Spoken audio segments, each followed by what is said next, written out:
vamos a continuar. Ahora vamos a hacer preguntas y la conclusión del encuentro con los tres profesores que nos han estado asistiendo.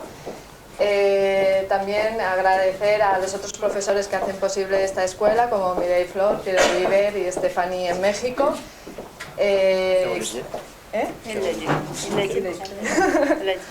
Así que nada, y también agradecer a cada uno que está extendiendo la escuela con su boca a boca. Ayer hablábamos de que cuando algo funciona o se extiende es porque tiene resultados, la escuela tiene resultados, y agradeceros a cada uno que estéis compartiendo esta información. Entonces vamos a darle paso a ellos y gracias. Gracias. Alors, nous écoutons la première question de... Escuchamos la primera pregunta. La primera pregunta...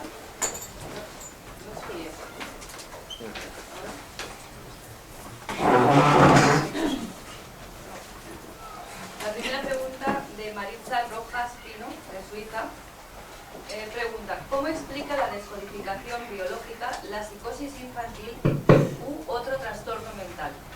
À toi, Christian. À toi, Christian. Okay. Je me sens bien là-dessus. Très bien. Donc, le docteur Hammer donc, a présenté des idées très originales. El doctor Hammer presentó ideas muy originales. Et il parle donc du conflit biologique à l'origine des maladies physiques. Habla de conflicto biológico que está al origen del conflicto físico. C'est ce que nous disons depuis le début de notre rencontre. Lo que estamos diciendo desde el inicio de este encuentro. Quelqu'un fait un conflit de séparation, Quien padece un conflicto de separación, il n'a pas de solution, que no tiene solución, donc il peut faire un eczéma, puede tener un eczema, ou bien il a peur de mourir, o bien tiene miedo a morir, donc il a un seul conflit. así que solo tiene un conflicto. Et cette personne, elle est incarnée, elle est dans son corps. Esta persona está encarnada, está en su cuerpo. Donc sa biologie cherche quel est l'organe qui est la solution de cela. Y su biología busca cuál es el órgano que va a ser la solución de esto. Eh bien, ce sont les poumons Bueno, pues son los pulmones, qui vont faire une tumeur que van a tener un tumor afin qu'il y ait plus d'échanges gazeux. para que haya un mayor intercambio de gases. J'ai peur de mourir, donc je vais attraper plus d'oxygène. Así que si tengo miedo a morir, voy a atrapar más oxígeno. Maintenant, lorsqu'il s'agit Ahora bien, cuando se trata de 2 conflits, 3 de conflits, 2, 3 conflictos, eh bien, et que la personne n'est pas incarnée, qu'elle y n'est la pas dans son persona no corps, está en su cuerpo, no está encarnada, eh bien, elle va vivre ces conflits à un niveau mental, vivirá estos conflictos a nivel del mental, comportemental, comportamental, émotionnel, emocional, psychiatrique. psiquiátrico. Donc, car il y a 3 façons d'être au monde. Porque hay 3 maneras de estar en el mundo. Soit on est incarné, O bien estamos encarnados on fait des maladies physiques, y tenemos enfermedades, hacemos enfermedades físicas, soit on est dissocié, on est dans le contrôle, o bien estamos disociados, estamos en el control et on fait des maladies du système nerveux, y hacemos enfermedades del sistema nervioso, ou bien on est désincarné, o bien estamos desencarnados. parce que le passage, parce que la vie dans le corps est quelque chose de difficile, Porque la vida en el cuerpo es algo difícil, d'insupportable. insoportable. Donc à ce moment-là, la solution c'est d'aller dans le virtuel. Entonces la solución es ir hacia lo virtual en estos casos. Donc d'être artiste, Claro, de devenir un artiste sí, par exemple, convertirse en artista, por ejemplo, de devenir un rêveur, o un soñador, ou de se droguer, o bien drogarse, ou de faire une psychose. o bien tener una psicosis.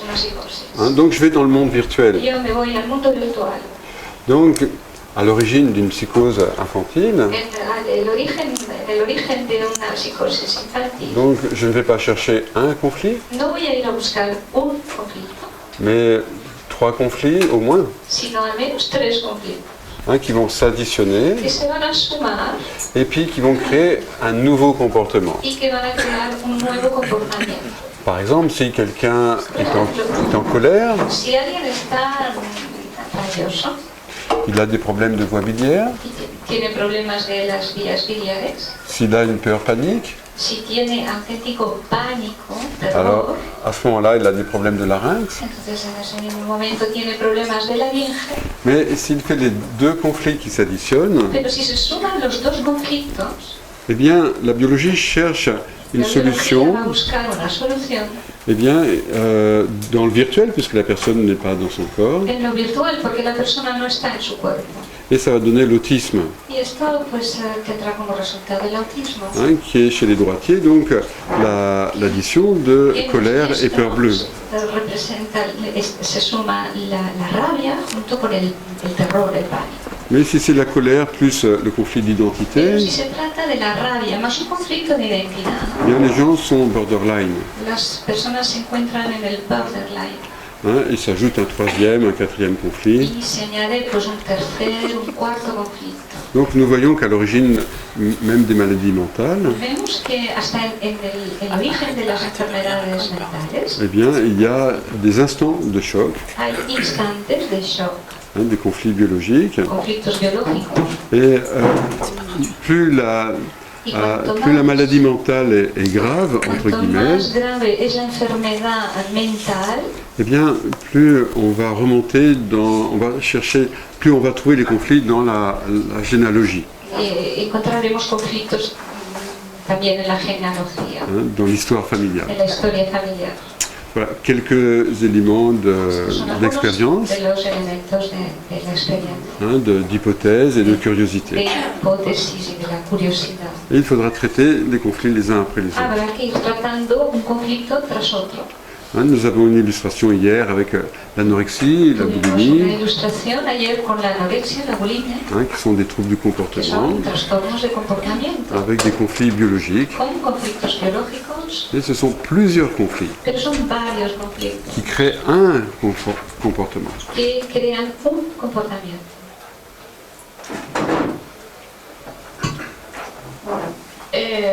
Tenemos a ver, se me ha ido, Tomás Cardador de Córdoba, que nos pregunta, ¿cómo entendería un trastorno por déficit de atención, TDA, en una mujer adulta que lo transmite a sus dos hijas? Comment on peut comprendre? Oui, comment peut-on comprendre qu'une femme déjà âgée souffre de TDA et qui transmet ceci à ses deux enfants? Oui, c'est le trouble de ne pas pouvoir se concentrer. C'est le déficit d'attention. Déficit d'attention, trouble de déficit d'attention. T'es spécialiste sur le trouble du comportement, si tu veux. Donc, quel est, comme en toute chose, quel est le bénéfice du problème apparent? Como en todas las cosas, ¿no? ¿Cuál es el beneficio de este trastorno aparente? Ok. Je prends l'exemple d'un enfant qui n'arrivait pas à lire à l'école. Tuvo el ejemplo del niño que no conseguía leer en el colegio Et donc, il avait du mal aussi à se concentrer. y también pues le costaba concentrarse. Eh bien, quelle est l'hypothèse d'origine de cela? ¿Cuál es la hipótesis del origen de esto?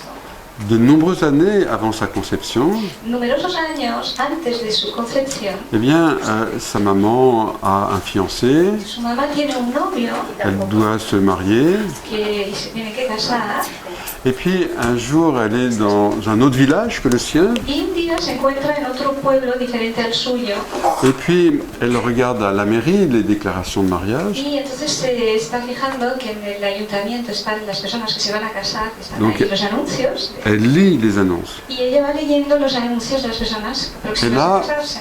Là, elle découvre que son Y fiancé ella descubre aquí que su novio va se marier le samedi suivant. se va a casar el sábado siguiente. Et donc, par la lecture, elle a un grand stress. Así que a través de la lectura ella tiene un gran estrés. Elle en parle à son fiancé. Se lo comenta al novio, a su novio, Il dit « Ah oui, excuse-moi, je ne savais pas comment te le dire, y el novio le dice, pues mira, lo siento, es que no sabía cómo decírtelo, mais j'ai changé he d'avis. cambiado de opinión, Hein, j'ai trouvé quelqu'un de plus agréable que toi. he encontrado a alguien más agradable que tú. Adieu.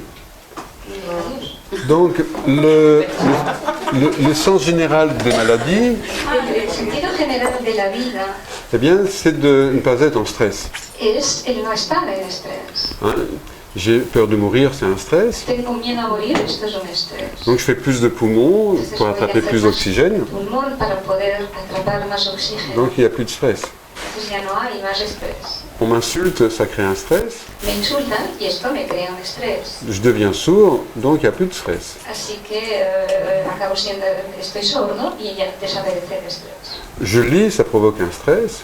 El leer, yo leo y esto provoca un estrés. La solution, c'est de ne plus lire. La solución es no seguir leyendo, es no leer. Donc l'enfant est la solution des conflits parentaux. El niño es la solución de los conflictos paternos. Hein, c'est un prolongement de leur inconscient. De su inconsciente. Donc maintenant, quelqu'un a un déficit de la concentration. Una persona con un trastorno de déficit de atención, Donc, premièrement, je cherche une histoire en primer lugar voy a buscar una historia où elle s'est concentrée sur quelque chose donde la persona se ha concentrado en algo et il y a eu un inconvénient, un drame. y ha ocurrido un drama, ha habido un inconveniente. Donc la solution, c'est de ne plus se concentrer. Así que la solución es no seguir concentrándose. Deuxième piste de recherche, La segunda pista de investigación, eh bien, j'irai chercher chez cette personne des conflits archaïques très importants. iría a buscar en esta persona conflictos arcaicos muy importantes. En décodage, nous associons cela au tronc cérébral, au premier étage. La primera etapa de la biología, el tronco cerebral. Donc des conflits qui engagent ma survie. Es decir, conflictos que ponen en peligro mi supervivencia. Hein, comme le clochard qui est dans la rue. Como la persona, el vagabundo que está en la calle, Donc il ne sait pas s'il aura de quoi manger aujourd'hui. si va a tener de qué comer el día mismo. Et il ne sait pas où il va dormir le Él soir. no sabe dónde va a dormir por la noche. Il est dans un grand stress de survie. Está en un gran estrés de supervivencia. Donc il ne peut pas vraiment se concentrer, No puede realmente concentrarse avoir un travail mental élaboré. y tener un trabajo mental elaborado. Parce qu'il est dans la survie immédiate. Porque está en la supervivencia inmediata. Et il doit y avoir encore d'autres choses à découvrir, Y bien sûr. seguramente hay otras cosas por descubrir. Si? Yo quería saber si conocéis algún caso de algún enfermo que padeciera ELA, la esclerosis lateral amiotrófica, y lo haya podido curar.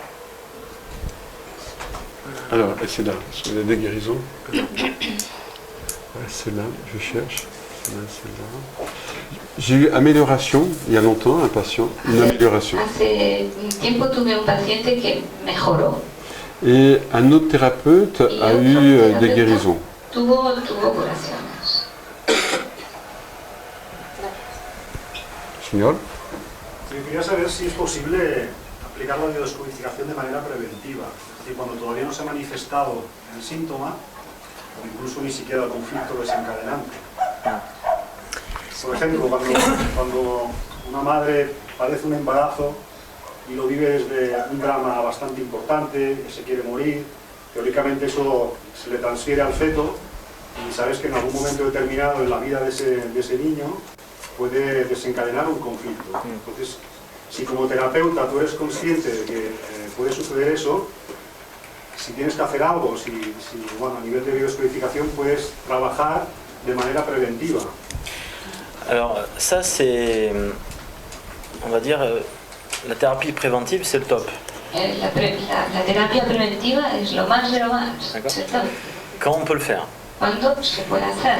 Donc moi ça m'est arrivé avec des patients. A mí me ha ocurrido con pacientes Ils viennent pour un problème que vienen con un problema et je m'aperçois que la personne a eu un biochoc. y me doy cuenta que esta persona ha tenido un bioshock. Et par rapport à ce que je sais, Y en relación a lo que yo sé, et je sais que ça peut déclencher un symptôme.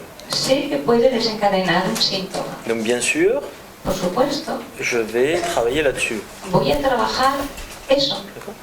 Mais il ne faut pas faire un conflit diagnostique à la personne. Pero no hay que causar un conflicto de diagnóstico en la persona. Dire on va traiter ça parce que sinon vous allez être malade. Es decir, vamos a tratar esto porque si no usted va a enfermar. Donc effectivement, Efectivamente, si vous avez intégré ce qu'on a vu pendant ces 2 jours, si habéis integrado lo que hemos estado viendo durante estos 2 días, pourquoi on a un conflit, porque tenemos un conflicto, porque estamos en conflicto pourquoi on est malade, y porque estamos enfermos, parce que ce ressenti porque este resentir n'a pas été exprimé. no se ha expresado.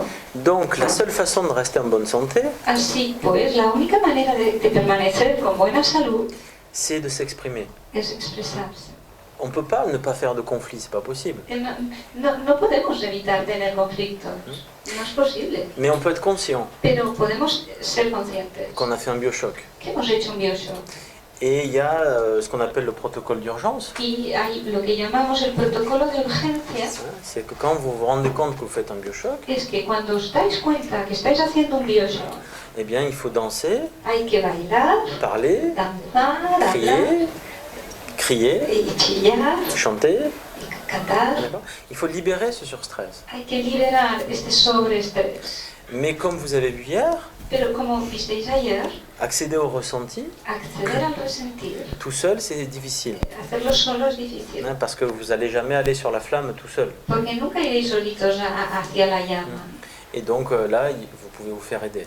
Y aquí pues necesitáis que os ayuden. Donc effectivement, si tu repères qu'il peut y avoir un conflit programmant, Efectivamente, si tú puedes, localizas que puede producirse un conflicto programante, eh bien tu vas libérer le ressenti vas a liberar el resentir pour solutionner le problème avant qu'il soit là. para solucionar el problema antes de que aparezca. Desde USA, perdón, Dr. Enki pregunta, ¿qué relación hay entre el dolor de dientes y la capacidad para tomar decisiones trascendentales en la vida? Le lien entre les dents et le fait de prendre des décisions transcendantales dans ta vie. Transcendantales. Du Jésus.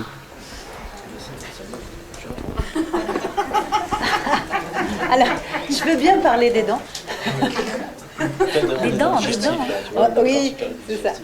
Je veux bien parler des dents parce qu'on est dans le digestif, c'est le début du digestif. Quiero hablar de los dientes porque como estamos en lo digestivo, C'est le début.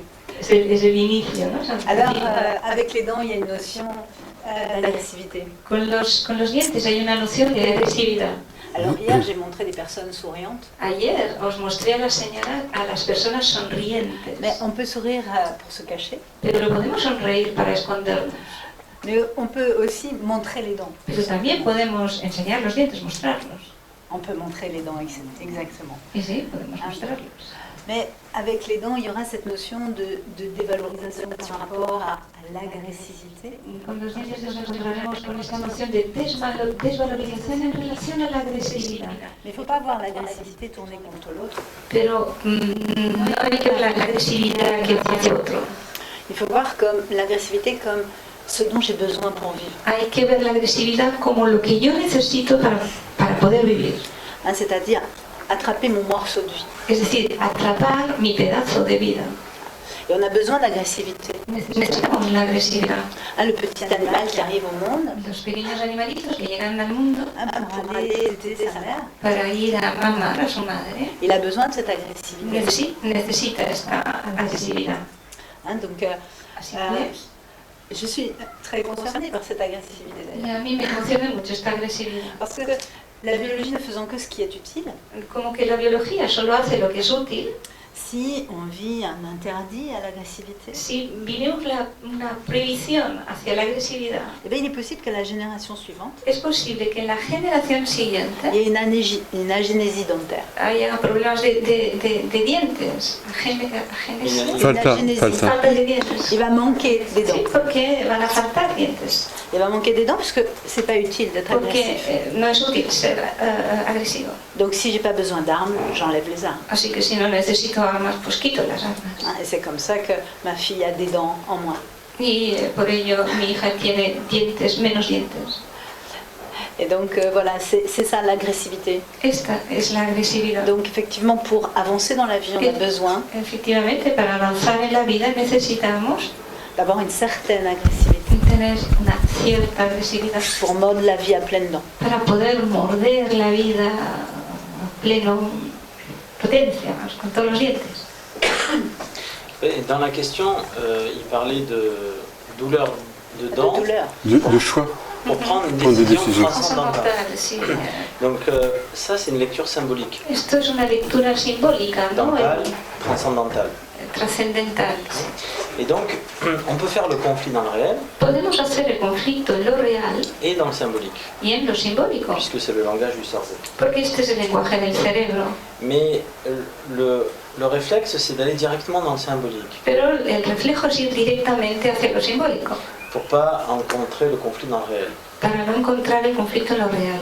Et donc, c'est bien de d'abord chercher le conflit dans le réel, Así pues, está bien encontrar primero el conflicto en lo que es lo real, ce qu'explique Béatrice sur l'agressivité. lo que explica Beatriz en relación a la agresividad. Et si on ne trouve pas, Si no lo hallamos, à ce moment-là, on peut avoir le conflit dans le symbolique. entonces sí que podemos tener el conflicto a nivel de lo simbólico.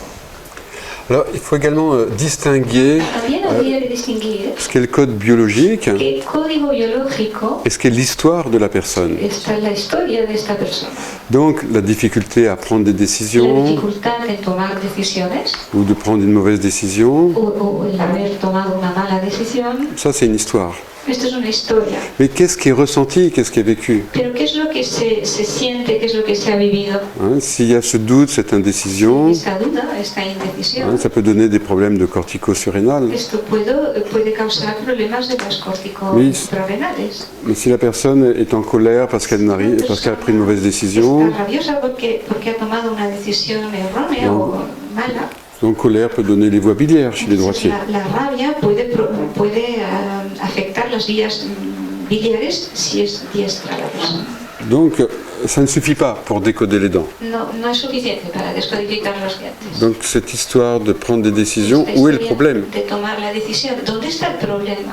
Quel est le ressenti? ¿Y cuál es el resentido? Là, on est trop dans l'histoire descriptive. Aquí estamos demasiado en lo que es la descripción de la historia. C'est pour ça que c'est difficile de répondre à des questions. Eso es difícil, responder a preguntas. Donc ça, est-ce que c'est ce conflit? Esto es entonces este conflicto. Parce que comme disait Christian, Es como comentaba Cristian, il faut avoir la personne en face es necesario hay que tener a la persona delante pour poser des questions sur para hacer las preguntas qu'est-ce qu'elle ressent. sobre qué es lo que siente ella.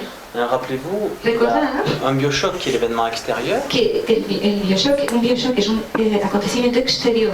Et ce biochoc, il est vécu avec un ressenti. Y este biochoc se vive con un resentido. Et c'est ce ressenti qui détermine le symptôme. Entonces es este resentido el que va a determinar el síntoma. Donc une prise de décision, c'est la situation extérieure. Entonces la decisión, la toma de decisión está en el exterior. Après, comment la personne le ressent, c'est ça qui va faire la différence.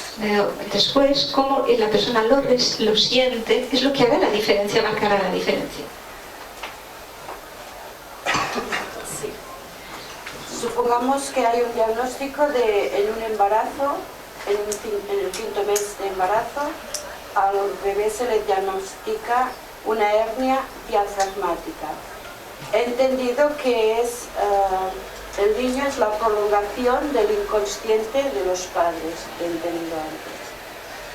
Si esto se coge a tiempo, se puede tratar con biodecodificación a los padres para que pudiera mejorar quizá el feto.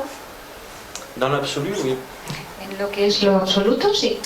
Dans la pratique, En la práctica, on peut essayer. podemos probarlo. Moi, j'ai eu des cas où, effectivement, Yo he tenido casos donde efectivamente il y a un diagnostic in utero. hay un diagnóstico in útero. On travaille sur l'histoire des parents. Trabajamos la historia de los padres. Mais un bébé qui arrive avec une maladie in utero, Un bebé que llega con una enfermedad in útero, regarder l'histoire des parents, ça suffit pas. con mirar la historia de los padres no es suficiente. Bien souvent, il faut regarder l'histoire aussi A transgénérationnelle. veces hay que ir a la historia transgeneracional. Et donc, Así pues, quelquefois ça a fonctionné, a veces esto ha funcionado et d'autres fois ça n'a pas fonctionné. y a veces pues no, otras no han funcionado. Alors, personnellement, je donne toujours la même réponse parce que c'est une question fréquente. Suelo responder lo mismo porque es una pregunta recurrente. Il y a deux écueils, deux extrêmes. Hay dos extremidades. La première extrême, c'est de dire non, il n'y a rien à faire, laisse tomber, c'est fichu. La extremidad es decir, no, no hay nada que hacer, déjalo correr. Non, non, tu penses à autre chose. Piensa otra cosa. Il est malade, c'est comme ça, il faut accepter. Es así. Donc c'est vraiment le conflit de diagnostic, voire le désespoir. Es el conflicto de diagnóstico, la desesperanza. Et l'autre extrême, El otro extremo. c'est de dire oui, oui, c'est facile, il suffit de faire un protocole et hop, ça y est, c'est guéri. Sí, esto es fácil. Hacemos un protocolo y ya está curado. Donc là, c'est aussi faire une promesse de guérison, Realizar una promesa de curación. être dans la toute-puissance infantile. En el todo poderoso, ¿no? Infantil, ¿no? Donc le thérapeute sérieux, professionnel, il se promène entre les deux. El terapeuta serio, profesional, camina entre los dos extremos, se pasea entre los dos extremos. Comme vient de dire Jean-Guillaume, ok, on travaille avec la personne et puis il se passe ce qui se passe. Y como acaba de decir Jean-Guillaume, trabajamos con la persona y ocurrirá lo que tenga que ocurrir. Et il y a eu bien sûr des guérisons intra-utéro. Han habido curaciones in utero. Sí, perdona. Cuando nace un niño con una cardiopatía bastante importante, ¿qué debemos entender o aprender o qué nos está diciendo, qué nos está contando? Alors, j'ai un ami, Jean-Jacques Agardet, qui a une guérison d'une cardiopathie intra-utérine d'un bébé. Tengo un amigo, Jean-Jacques Lagarde, que tuvo una curación de una cardiopatía in utero. Donc, comme on vient de le dire encore, si la personne est là, si la persona está allí, eh bien, elle a la réponse. Ella tiene la respuesta. Ce que nous voulons vous transmettre, c'est le chemin de relation, d'écoute, qui va permettre d'accéder à cette information dissimulée.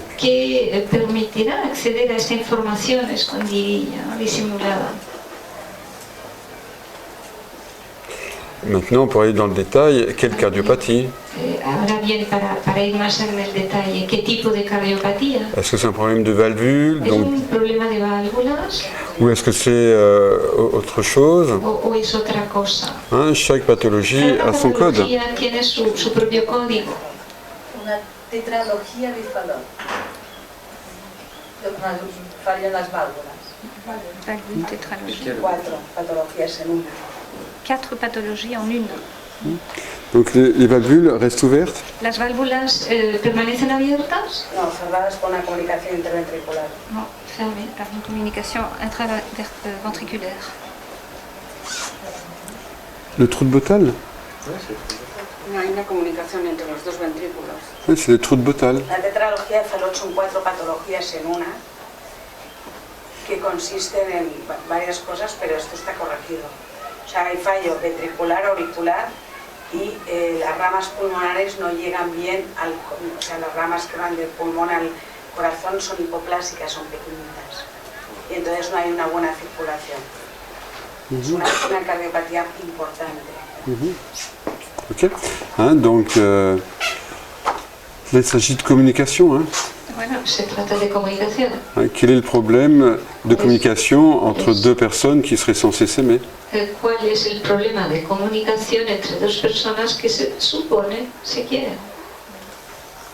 Ok.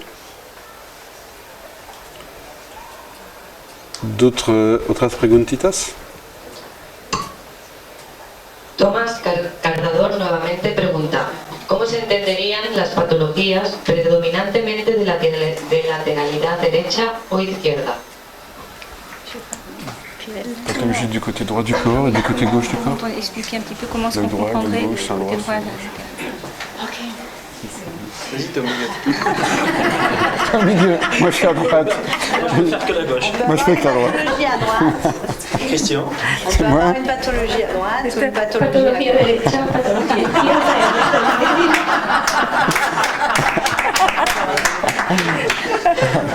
Comme je suis au milieu. Bueno, como yo estoy en medio. Effectivement. Dans la précision du décodage, En la precisión de la descodificación, la latéralité va être importante. la lateralidad va a ser importante. Et il va dépendre de l'organe qui va être touché. Y dependerá del órgano afectado. Par exemple, pour les organes pairs, Por ejemplo, para los órganos que son pares, comme les épaules, les seins, como los hombros, los senos, J'ai peur que tu parles des ovaires. des ovaires, los ovarios, des testicules. Les oreilles. Ok. Donc là, on est sur des organes pairs. estamos ahí en los órganos que son pares. Et ce que je vais vous dire vaut pour les droitières. Y lo que os voy a decir tanto vale para los diestros como los zurdos. Donc, le côté gauche, El lado izquierdo le côté gauche, est le côté maternant. es el lado materno. Pour le sein, on parlera du nid au sens strict. Para el seno hablaremos del nido, en estricto senso. Celui que l'on porte contre son sein, justement. El que llevamos hacia nuestro seno. Alors que le côté droit, Mientras que el lado derecho ce sera le nid au sens large. será el nido, pero en sentido amplio. Les relations avec les collatéraux, Las relaciones con los colaterales, mais aussi avec le père. pero también con el padre. Donc voilà, ce sera un apport, un élément complémentaire du décodage. Será esto un elemento complementario de la descodificación. C'est par exemple si j'ai une pathologie du sein gauche, Por ejemplo, si yo tengo una patología del seno izquierdo, je veux nourrir quiero mon enfant. nutrir a mi hijo. Si j'ai une Si pathologie tengo du sein una droit, patología del seno derecho, je veux nourrir mon collatéral, quiero nutrir a mi colateral. mon ami, mon mari, Mi marido, mon père, mi padre, donc celui qui est à ma droite el que está a mi derecha et qui est à mon niveau. y que está a mi mismo nivel. Ensuite, il y a les organes des sens. Luego están los órganos de los sentidos sensoriales. On l'a vu hier avec la Vimos ayer démonstration. con la demostración, Donc, par exemple, pour les oreilles, por ejemplo, para los oídos. c'est ce qui va rentrer à l'intérieur de moi si c'est mon oreille droite. Es lo que va a entrar a mi interior si hablamos del oído derecho. Donc, je veux entendre un son, par exemple. Quiero escuchar un sonido, por ejemplo. Je veux entendre la parole de maman. Quiero escuchar la palabra de mamá. Ou par exemple, pour un acouphène, je veux entendre la machine qui me dit que je suis en vie. O por un acúfeno donde oigo un ruido, quiero oír el ruido de la máquina que me hace saber que estoy viva. Alors qu'avec l'oreille gauche, El oído izquierdo, sin on aura embargo, cette notion de quelque chose qui doit sortir de moi. vamos a tener una noción de algo que va a salir de mí. Ça peut être quelque chose qui est sorti et que je n'aurais pas voulu voir sortir. Que es algo que ha salido y que yo no hubiera querido ver salir. Donc il y aura cette notion de Habrá quelque esta chose noción de algo qui doit rentrer ou qui doit sortir. que va a entrar o que va a salir. Ça c'est pour les principaux décodages. Estos son los principales descodificaciones. Après, il pourrait y en avoir d'autres sur Podrían haber otras les pathologies locomotrices, en par exemple. relación a las patologías del aparato locomotor, Avec le côté droit, con el lado derecho, qui est plus en lien avec le cerveau gauche, que está más vinculado con el cerebro izquierdo, qui est plus féminin, más femenino. et donc qui est dans le retrait en général. Es el normalmente que va hacia adentro. Quand on est dans son féminin, on est plutôt en retrait. Quand Cuando on est en estamos en nuestra parte femenina es como que estamos interiorizando más hacia Et donc, ça veut dire que si je suis en conflit, c'est qu'on m'oblige à faire quelque chose. Es decir, que si estoy en conflicto es porque me obligan a hacer algo. Donc, ce sera, mon côté droit, ce sera, je me sens obligée. de Así faire quelque chose. pues, mi lado derecho será, me siento obligado a hacer algo. Alors que le côté gauche, Mientras que el lado izquierdo, bien, ce sera l'inverse.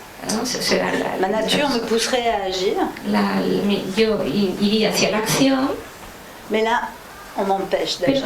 me impiden actuar. Je voulais rajouter quelque chose, mon côté droit. ¿Quieres añadir algo? Mi lado derecho y mi lado En izquierdo. tant que corps calleux, Donc- tu fais bien la transition. Está bien. Ok. ¿Cómo aborda la biodescodificación el tema de, en este caso, de drogadicción?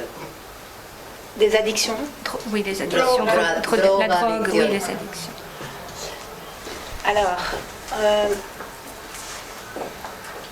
comme tout symptôme, Como todo síntoma, on va toujours chercher l'utilité. vamos a buscar siempre la utilidad. Que ce soit de la drogue, que ce soit de la nourriture. Ya sea droga, ya sea alimento. Il y a une partie de nous Hay una parte nuestra qui va chercher à satisfaire quelque chose. que va a buscar la satisfacción. Et en décodage, on va toujours chercher la première fois. Y en descodificación vamos a ir a buscar siempre la primera vez. Comme la première cigarette, comme la première piqûre de drogue. Como el primer cigarrillo, la primera vez que te inyectas droga. Dans l'addiction, en la adicción, on va chercher, vamos a buscar, à ce moment-là, je suis séparée de quelque chose. Que en ese momento yo me hallo separado de algo. Je suis séparée de quelque chose. Estoy separado de algo. Et cette chose-là va venir satisfaire Y esta cosa va a venir a satisfacer mi necesidad. Tengo un caso en familia, por eso me duele, ¿no?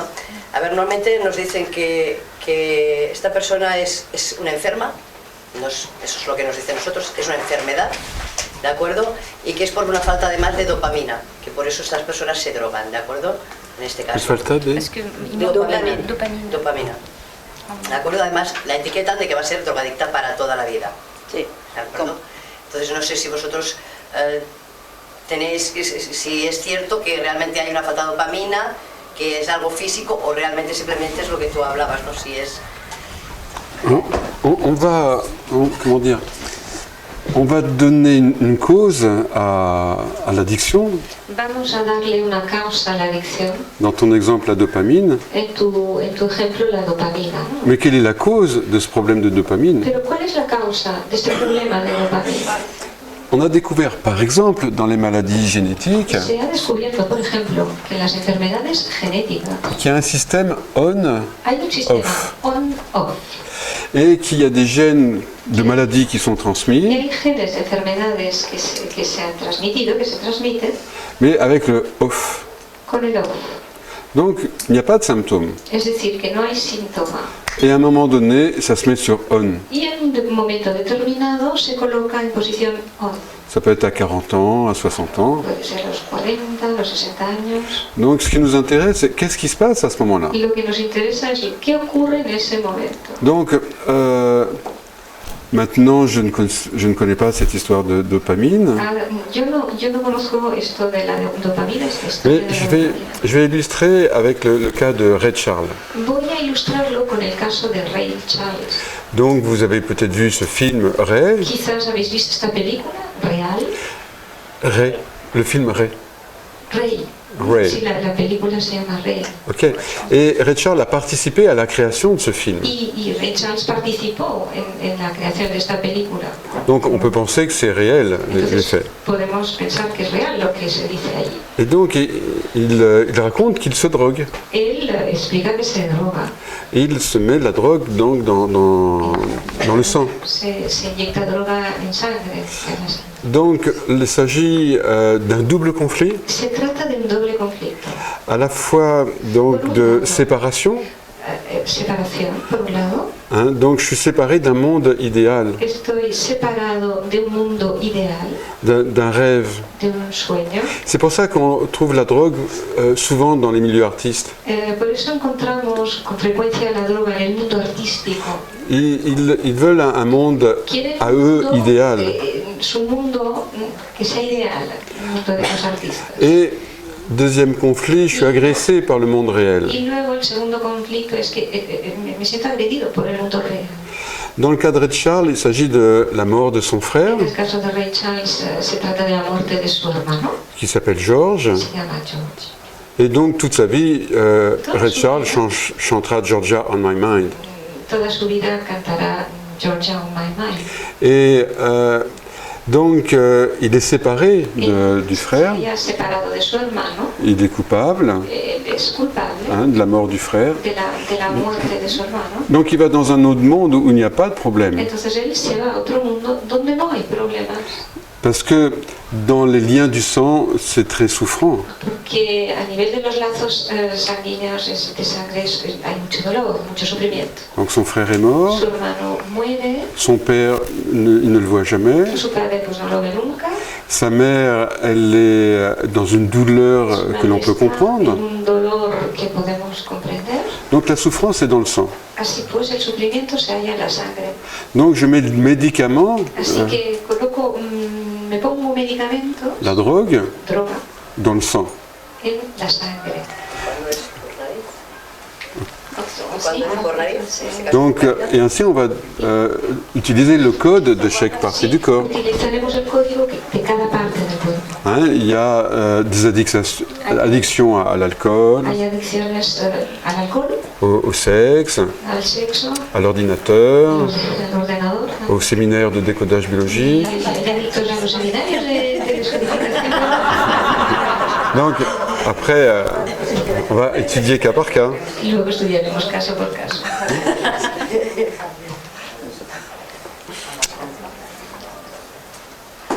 Oui, Yolanda. Nos pregunta Federga 2006, nos pide que nos habléis de lo que pensáis sobre el retrovirus. ¿En qué se basa? Le rétrovirus, de quoi, qu'en pensez-vous, ça se base en quoi? C'est ça, SIDA. Le rétrovirus, c'est SIDA, ¿eh? ¿Hablamos?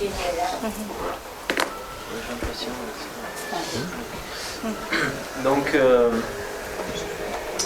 dans le décodage, En la descodificación, si s'il y a un symptôme, hay un síntoma, c'est qu'il y a un conflit. es que hay un conflicto.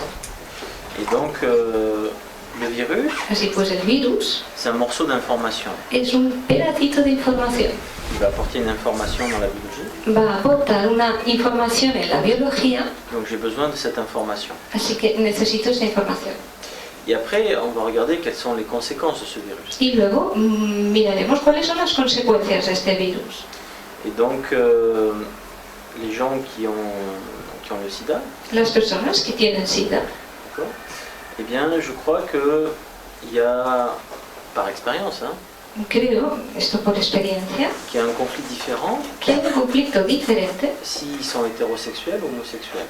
en función de si son heterosexuales o homosexuales.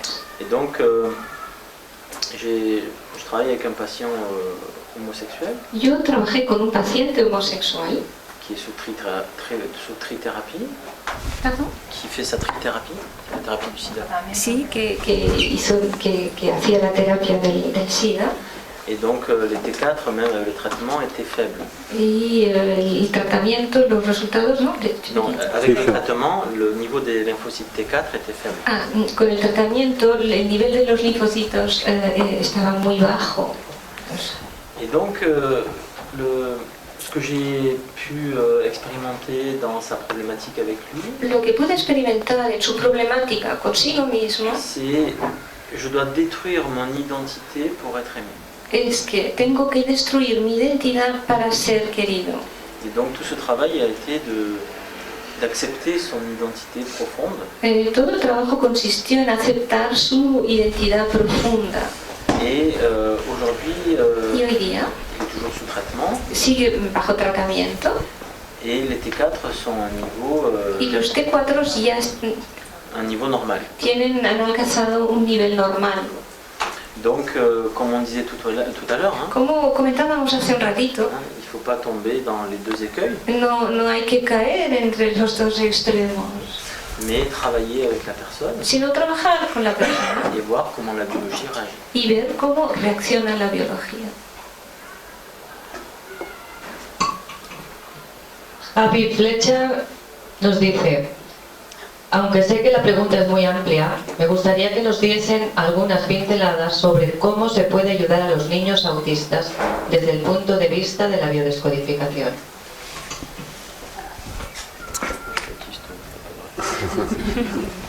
Ok.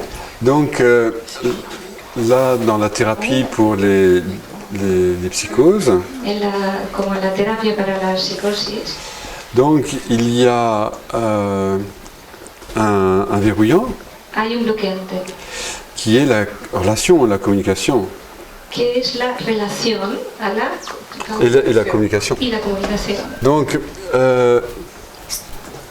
un jour arrive en thérapie un homme sourd quasiment à 100%. Un día llega a consulta un hombre prácticamente sordo en un 100%. Donc avec sa sœur. Con su hermana. Et il veut donc faire la thérapie en décodage. Quiere hacer una terapia en descodificación. Donc je lui pose des questions. Y yo le hago preguntas. Mais il est sourd. Pero él está sordo. Donc, il n'entend rien. No oye nada. Donc,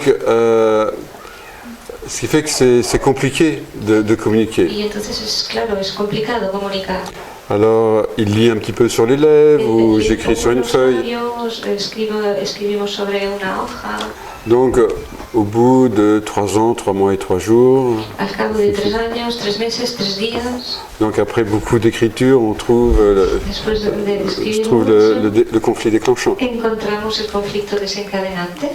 Donc, avec quelqu'un qui est autiste. Alguien autista. Donc, la relation est dangereuse. La relación es peligrosa. Donc, dès qu'il y a relation, il y a mise à l'écart. Donc ça va rendre compliqué le travail. Mais le travail est possible. Car dans ces cas-là, on va travailler avec le père et la mère. Donc les deux, autant que possible, il faut qu'ils s'engagent dans ce travail-là. Et on va trouver donc des situations conflictuelles dans leur vie, dans celle des ancêtres. Et ce qui est vraiment impressionnant, et c'est plus les secrets remontent à la surface, eh bien l'enfant il s'ouvre, il change de comportement. Parce qu'il est vraiment en connexion très forte avec les parents. Porque él está en una gran conexión con sus padres, ou même avec les ancêtres, qu'ils soient morts ou vivants. Y hasta con los ancestros, estén vivos o muertos. La conscience n'a pas de limite. La conciencia no tiene límite. Okay. C'est comme ça que travaille Bert Hellinger, par exemple. Es así como trabaja Bert Hellinger. Ou la thérapie quantique. L'information est partout. Donc tout le travail du thérapeute en décodage, c'est trouver des protocoles qui vont permettre d'accéder à l'information.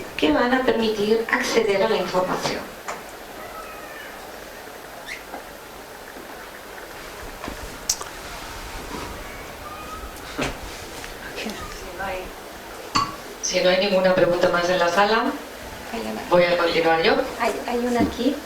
Sí.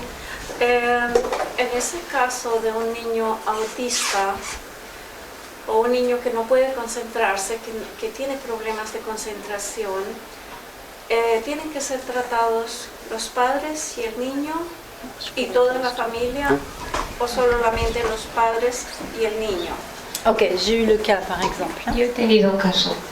J'ai eu le cas d'une maman qui est venue me voir parce que son enfant a un diagnostic de retard mental et physique. De retraso mental et physique. Y físico. Okay. Quand elle vient me voir, l'enfant a 3 ans. Cuando viene a consulta, el niño tiene 3 años. Et effectivement, il a un retard physique, il marche à peine. Efectivamente, tiene un retraso físico, apenas camina. Il parle pas. No habla. Mais ça fait 3 ans qu'il est suivi par des psychiatres. Y hace 3 años que lo siguen, bueno, lo consulta con psiquiatras. Et il est diagnostiqué comme tel. Y ha sido diagnosticado tal cual. Et donc à la première séance, en la primera sesión, elle vient toute seule avec son fils. Ella viene sola con su hijo. Et je parle pas du tout à l'enfant. Y yo no hablo para nada con el niño. L'enfant est dans un coin, il joue avec des peluches. El niño está en un rinconcito, juega con peluches. Et toute mon attention est portée sur le conflit diagnostique de la maman. Y toda mi atención se enfoca en el conflicto de diagnóstico de la madre. Parce que pour cette femme, porque para esta mujer, l'enfant ne peut pas guérir. El niño no puede curarse. Et pendant toute la séance, durante toda la sesión, donc elle me fait part de ses émotions. Ella me va soltando sus emociones, me explica sus emociones. En fait, elle me parle de son secret, de sa culpabilité. Ella me habla de su secreto, de su culpabilidad. Parce qu'elle a pris des médicaments pendant qu'elle était enceinte. Porque ella tomó medicamentos mientras estaba embarazada. Okay. Et tout ça sort pendant la séance. Y todo esto sale durante la sesión. Et à la fin de la séance, l'enfant qui était super agité était tranquillisé. Y al final de la sesión, el niño que estaba súper nervioso y movido estaba tranquilo. Et en fait, je les ai vus pendant 6 mois. Y durante 6 meses los fui siguiendo, los fui viendo. Donc j'ai vu les 2 parents et l'enfant en session. Los vi los 2 padres y los niños. Et puis ensuite les 2 parents séparément. Y luego los 2 padres separadamente.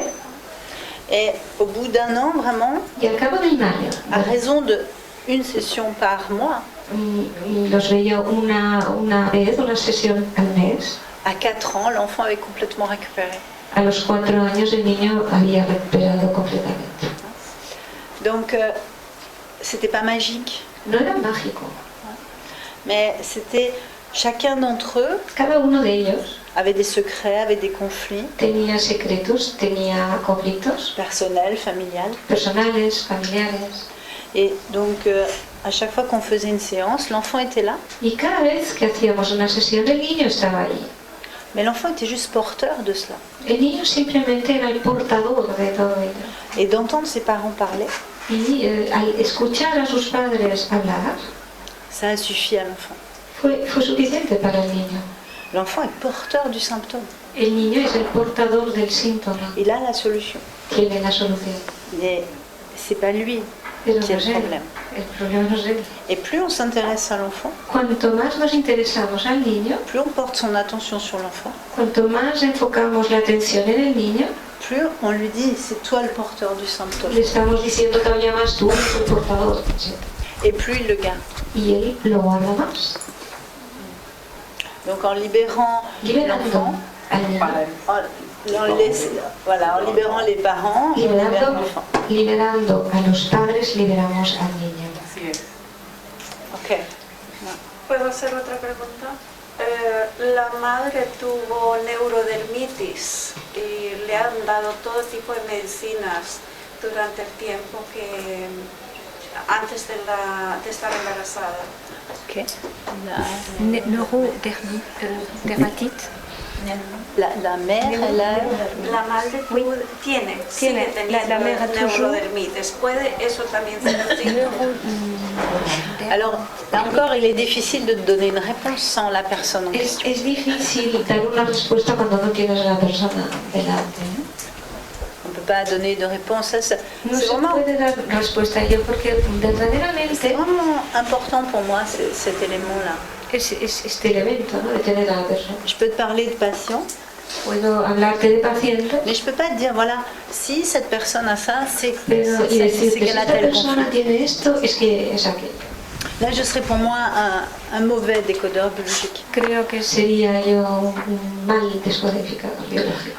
C'est vraiment notre éthique. Es nuestra ética, auténtica ética. Tout ce qu'on vous a dit depuis 2 jours. Todo lo que hemos comentado durante estos 2 días. C'est que chaque personne est unique. Es que cada persona es única. Et ce qui nous intéresse, c'est le vécu intérieur de chaque personne. Y lo que nos interesa es la vivencia interior de cada persona. Et dans l'école, en la escuela, c'est vraiment très important pour nous.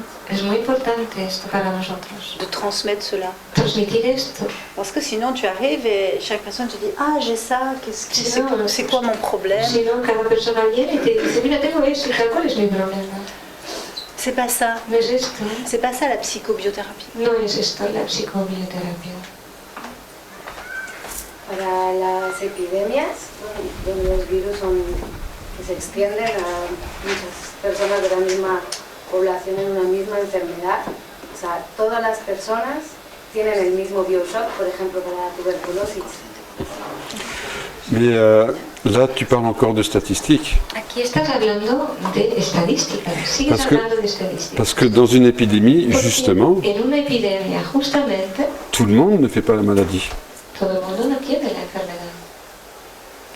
Si on prend par exemple dans une classe, il y a une grippe, Si, por ejemplo, en una clase de colegio hay gripe, hein, tous les enfants ils sont dans le même air, confinés, todos los niños están confinados, respiran el mismo aire, voilà, ils toussent comme ça, y tosen de esta manera.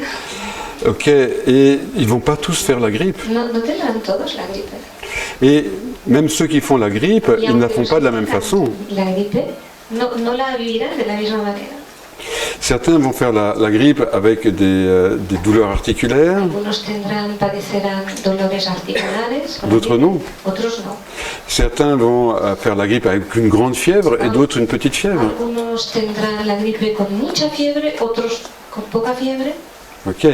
Même les épidémies, que ce soit tu parles de la tuberculose. Tú estás hablando de la tuberculosis. Donc, ça n'a pas touché tout le monde. No ha afectado a todo el mundo. Et les infirmières, les médecins qui soignaient les tuberculeux, Y las enfermeras, los médicos que curaban a los tuberculosos, c'est ceux qui avaient le moins la maladie. eran los que padecían menos la enfermedad. Et pourtant, c'était eux qui étaient le plus en contact avec le bacille. Los que estaban más en contacto con los enfermos. Hein, donc, on va rencontrer une personne, comme insiste Béatrice, donc individuellement.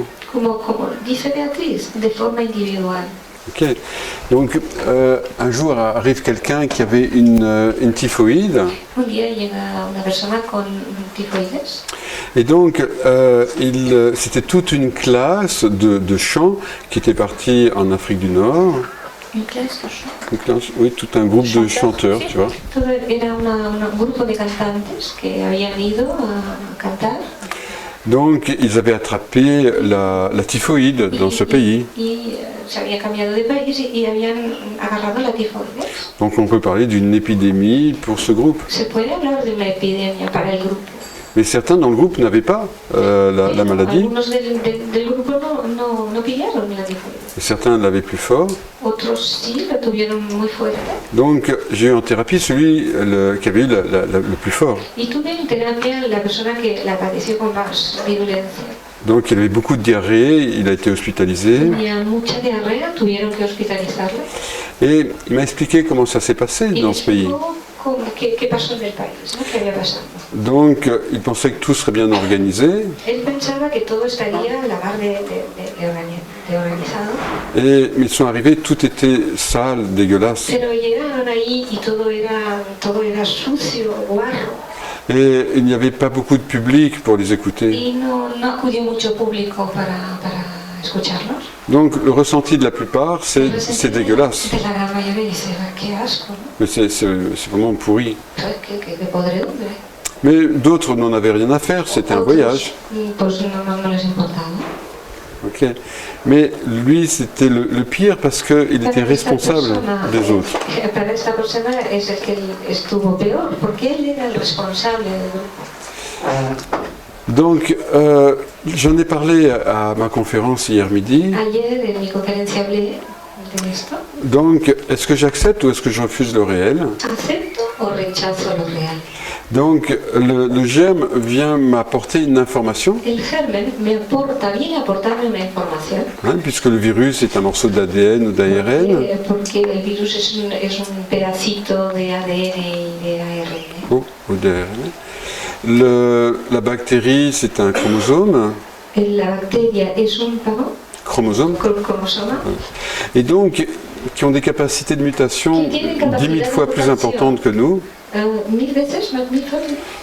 Les virus 10 000 fois et les bactéries 1000 fois. 1000 veces más tienen capacidad de reproducción. Et donc qui mutent en permanence. Y están mutando. Et qui nous apportent une information. Et les épidémies apparaissent quand la société est en transition. Cuando las sociedades están en transición. Okay. La tuberculose a apparu à la fin de la guerre de l'épidémie de tuberculose, c'était je crois C'était au début du siècle dernier. La aparición de la epidemia de la tuberculosis creo que apareció al principio del siglo pasado. La grippe espagnole en 1917. En 1917. 18 après la guerre du 14-18 et la révolution russe. De la Primera Guerra Mundial, 1914-1918. Donc les valeurs de la société, elles changent, elles mutent. Los valores de la sociedad van cambiando, van mutando. Donc est-ce qu'on accepte de s'adapter à la réalité au niveau individuel? Aceptamos adaptarnos a la realidad a nivel individual. Okay. Est-ce qu'il va donner des symptômes plus ou moins importants ou pas du tout? Lo que proporcionará síntomas más o menos importantes o ningún síntoma. Encore une fois, je ne dis pas avoir raison. Vuelvo a decir, no digo que yo tengo razón. Mais c'est mon opinion. Es mi opinión.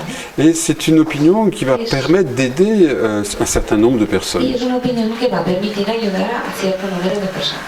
Et essentiellement de le rencontrer lui dans sa réalité. Y encontrar esta persona en su propia realidad. Car mes opinions, elles s'enrichissent de toutes les expériences que j'ai avec les patients. Porque mis opiniones se enriquecen con todas las experiencias que yo tengo con mis pacientes. Parce que eux, ils ont raison. Porque ellos sí tienen razón. Ils ont l'expérience de la maladie. Tienen la experiencia de la enfermedad. Donc, qu'est-ce qui se passe à l'intérieur d'eux qui est dissimulé? Así que es lo que está pasando en su interior y que se haya disimulado. Me gustaría saber si habéis tratado algún caso de Parkinson y si se ha sanado.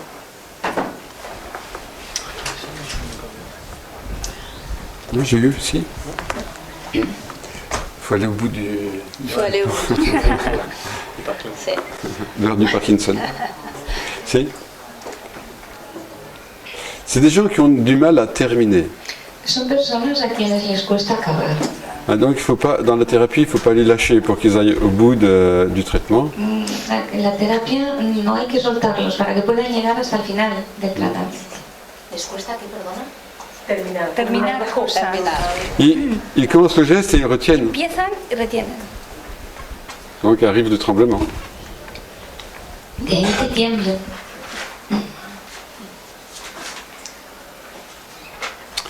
Alors. Sí.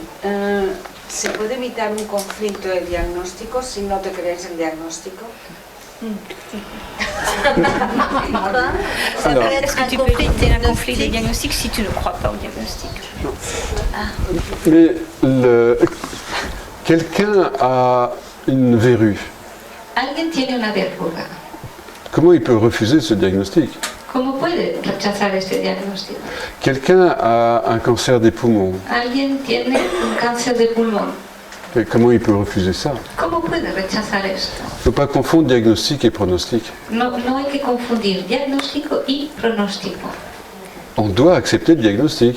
Hemos de aceptar el diagnóstico. Sinon, on est une avestrouche, la tête dans le sable. Si no somos una avestruz con la cabeza metida en la arena. Il y a quelqu'un, voilà, a un mélanome. Una persona tiene un melanoma. Ou un rhume. O un constipador. Ok, donc j'accepte le diagnostic et je refuse le pronostic. Así que acepto el diagnóstico, pero rechazo el pronóstico. No está bien hecha la pregunta. No sé pas bien poser la question. Ok, je peux aller plus loin. Et unir les deux questions. Y unir las dos preguntas. Ça tombe bien. C'est toujours ma problématique. Je sais pas le dire. C'est d'être au milieu. D'être entre deux. Et donc là, j'ai entre deux questions. Alors, la question du diagnostic et la question du Parkinson. La pregunta del diagnóstico con la del Parkinson. J'ai un patient qui vient me voir et qui vient parce qu'il a une sclérose en plaques. Tengo un paciente que viene a consulta porque tiene una esclerosis múltiple. Un diagnostic. Un diagnóstico. De sclérose en plaques. De esclerosis múltiple. Mais ils sont pas bien sûrs, les médecins. Pero los médicos no acaban de tenerlo muy claro. Alors, ils font plus d'examens, etc. Et en fait, à un moment donné, ils supposent un Parkinson. Y en un momento dado, de hecho, suponen un Parkinson, que puede ser un Parkinson. Et en fait, à la dernière séance, Y de hecho, en la última sesión, je lui ai posé la question, et qu'est-ce qui se passerait si on allait au bout du diagnostic? y le pido a la persona, ¿qué ocurriría si nosotros fuéramos hasta el final del diagnóstico? D'accepter justement le diagnostic. Es decir, aceptar lo que es el diagnóstico. Tant que je ne vais pas au bout du diagnostic, je ne suis pas vraiment malade.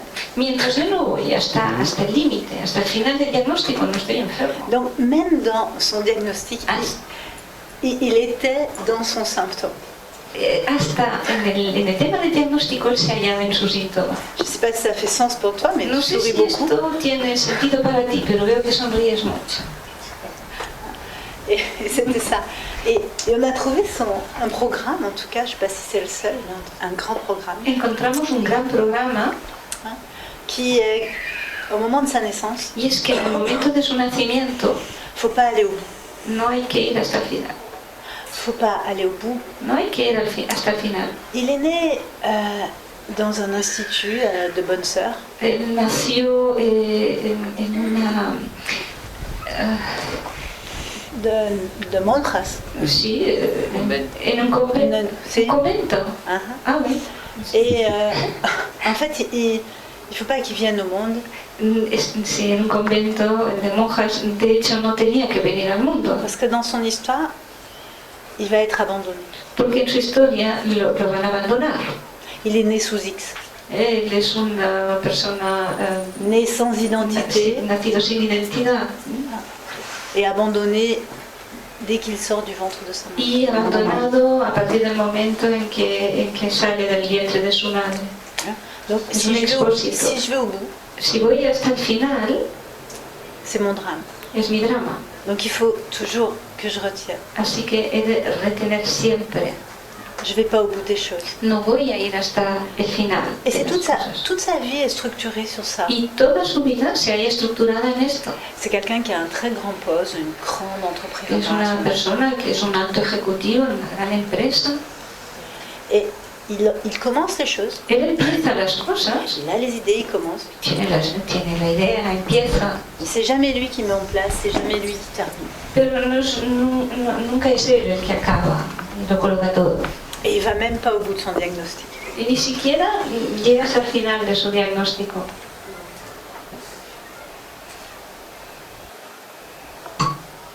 Ça a été la première étape. Esta fue la primera etapa. D'aller au bout du diagnóstico. De llegar hasta el final. La frecuencia de Cádiz pregunta si hay algún concepto generalizado que puede evitar todos los conflictos a conjunto. Sí, tiene uno, se llama la muerte.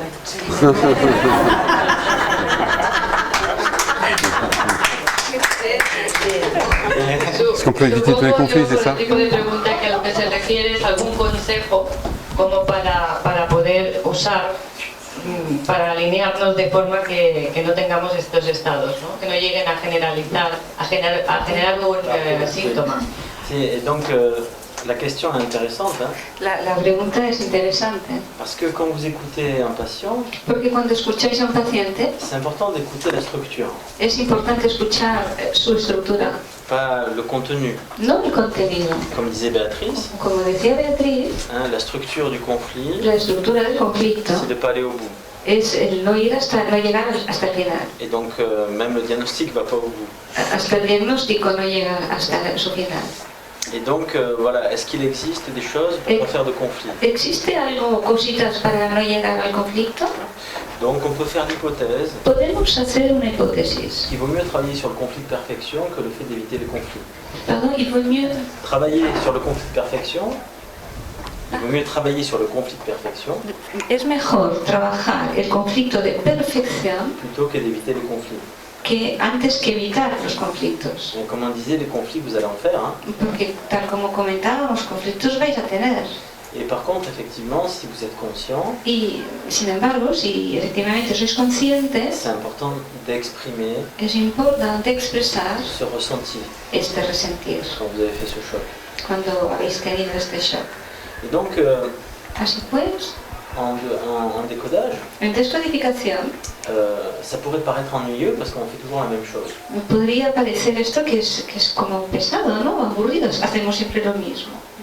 Et en plus, c'est très frustrant parce que c'est très simple. Y además es muy frustrante porque es muy sencillo. Vous avez juste à exprimer ce que vous ressentez. Solo necesitáis expresar lo que sentís. Et c'est ça qu'on va chercher chaque fois. Esto es lo que vamos a buscar y hacer. Et si on exprime ça, il n'y a pas de problème. Y si expresamos esto, ya no hay más problema. Dans ce cas-là, le symptôme, c'est je ne supporte pas le conflit. En este caso, el síntoma sería no soporto el conflicto. Cette personne est en conflit actif. Esta persona está en conflicto activo.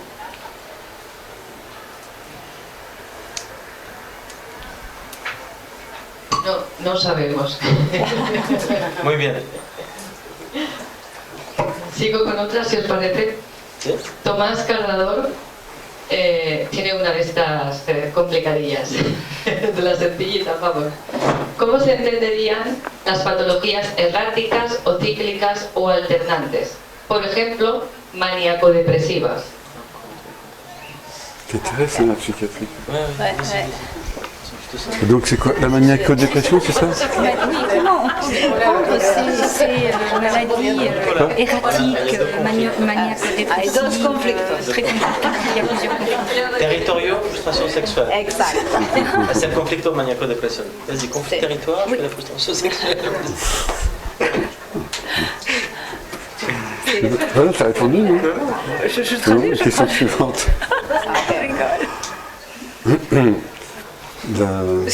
Timas. Ok.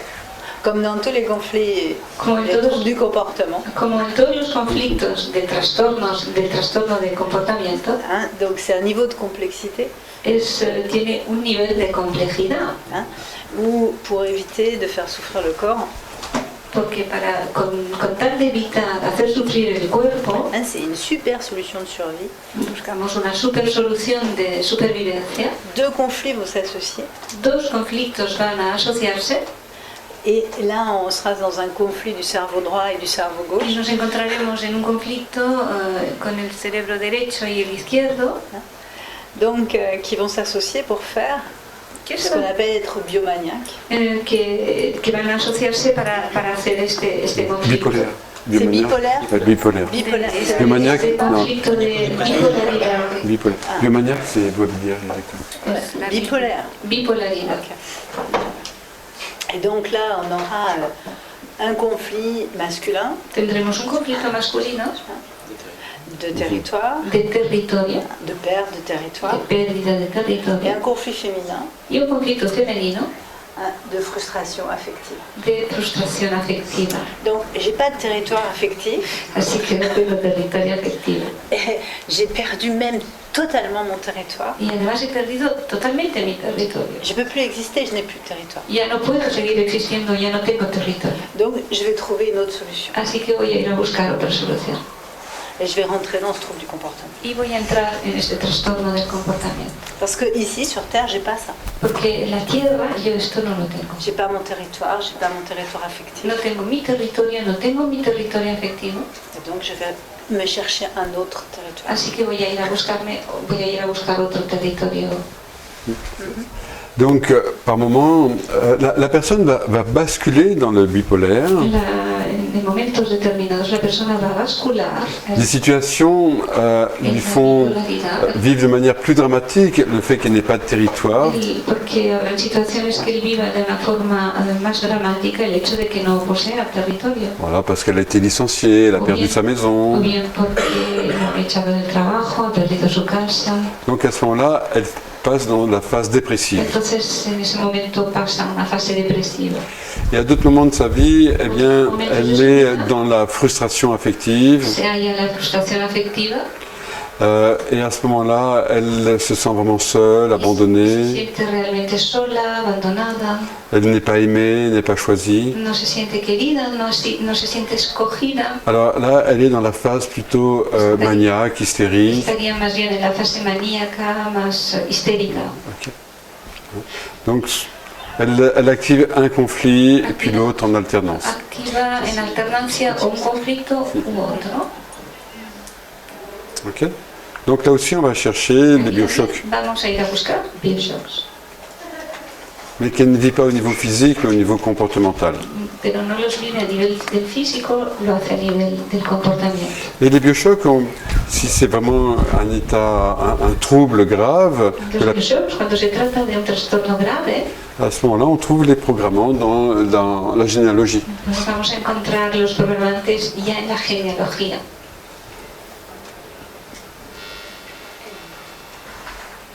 Las marcas de nacimiento, cuando un niño nace con una marca, ¿tienen algún significado? Una marca? Une marque, une tache, quelque chose sur la peau. Alors, de quoi on parle concrètement? ¿De qué hablamos concretamente? Est-ce que c'est une tache de café? Manchas tipo café, Comme donc d'hyperpigmentation? que hay hiperpigmentación.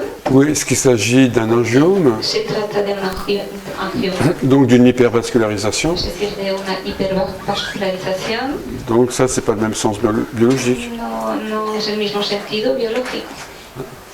Más como eso, ¿no? Como las manchas de café, como las pecas. Des pecas, plutôt taches de rousseur. Comment?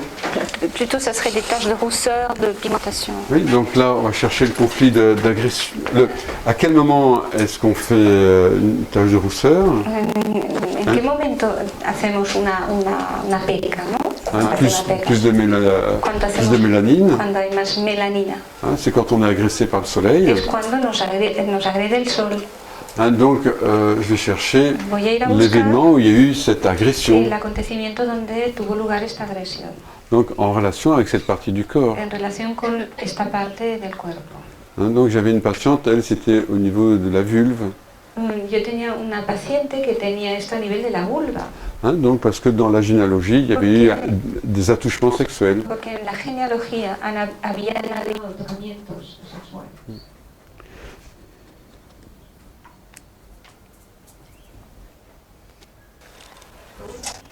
Un angioma, pero el dibujo de la sorpresa. Una mano cerebral en la cabeza. Je réponds. Queda Sortir tout livre. Alors, on peut répondre aux maladies les unes après les autres. Podemos responder una enfermedad tras otra. Bon, il y a des livres qui existent ou des stages.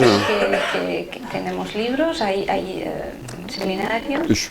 Donc, ce qui nous intéresse aussi de transmettre, Lo que nos interesa también transmitir c'est vraiment une façon de comprendre la maladie, es una manera de comprender la enfermedad. une façon d'entrer en relation avec le patient. Es una manera de entrar en relación con el paciente. C'est une nouvelle conception également de la relation thérapeute-patient De la relación terapeuta-paciente.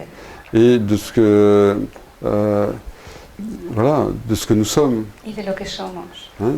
Donc la maladie vient nous donner une information sur un individu una información sobre el individuo et donc l'écoute spécifique du décodage y la escucha específica de la descodificación eh bien, à cette séquence-là de décodage pur. tiene esta secuencia de descodificación pura.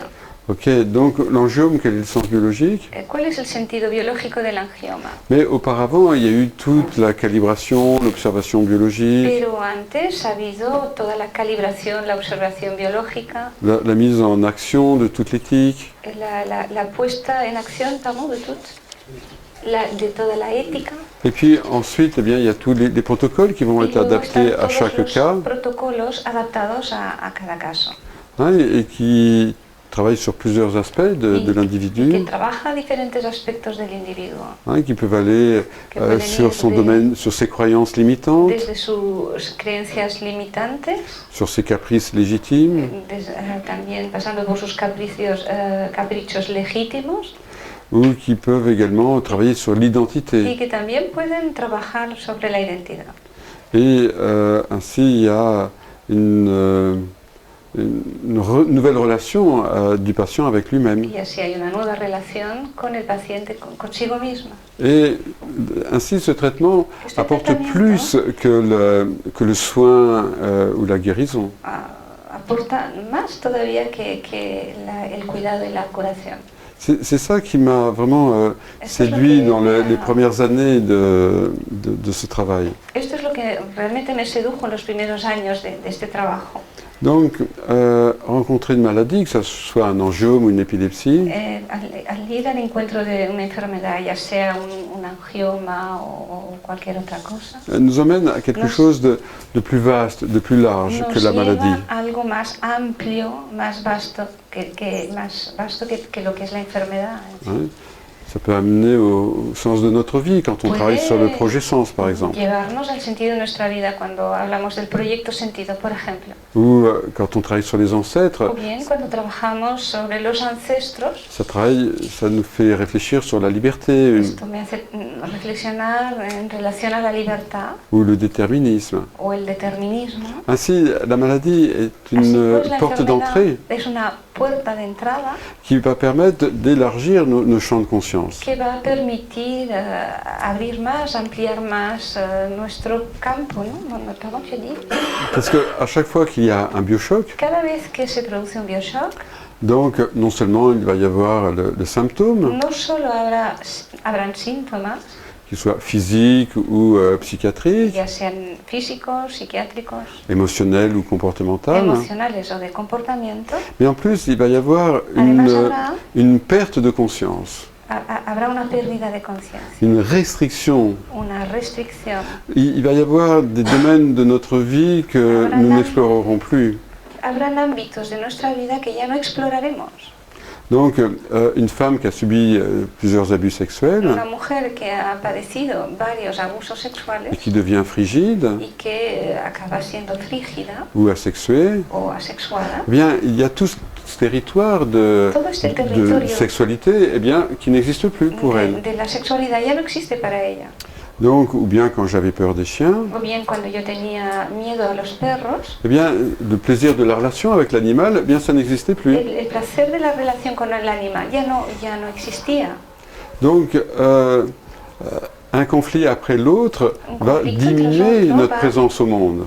A disminuir vuestra presencia en el mundo.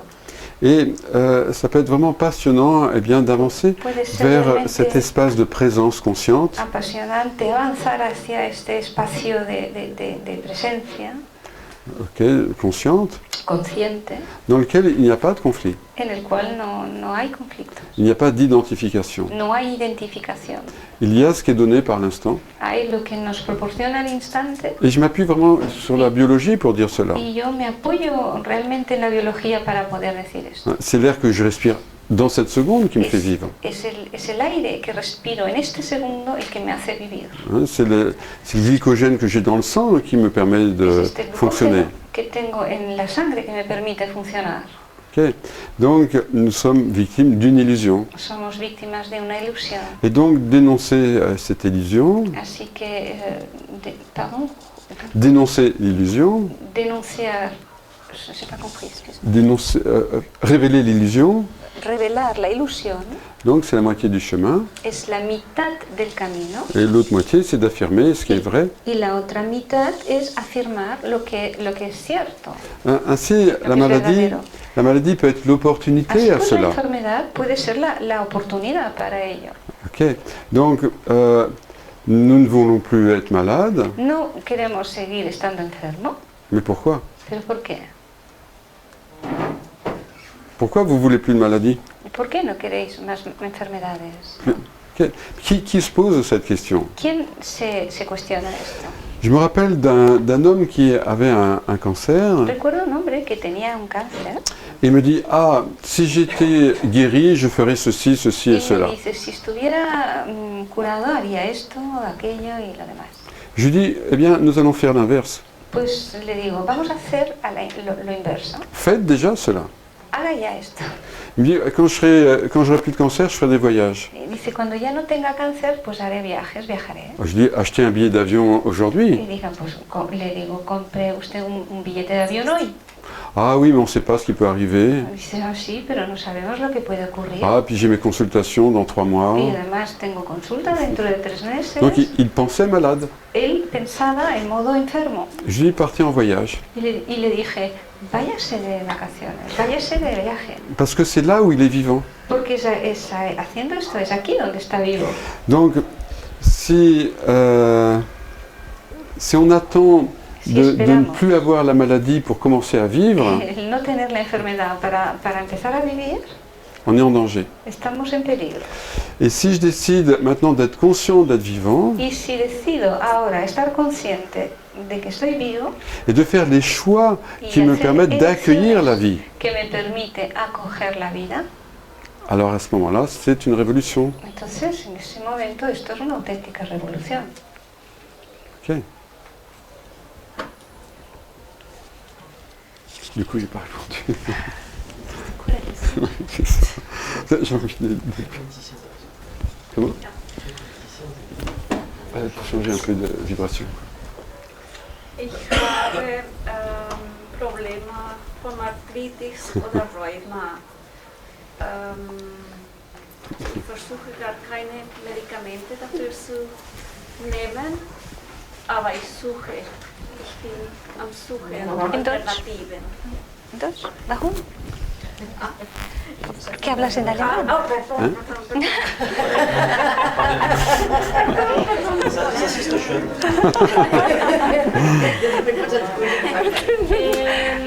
Hace unos 10 años desarrollé reumatismo, me empezaron a molestar los dedos.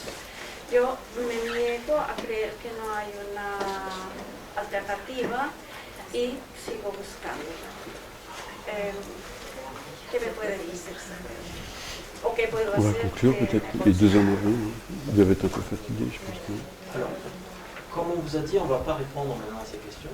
Como os hemos comentado, ahora no vamos a contestar a preguntas concretas. On est désolé de vous frustrer.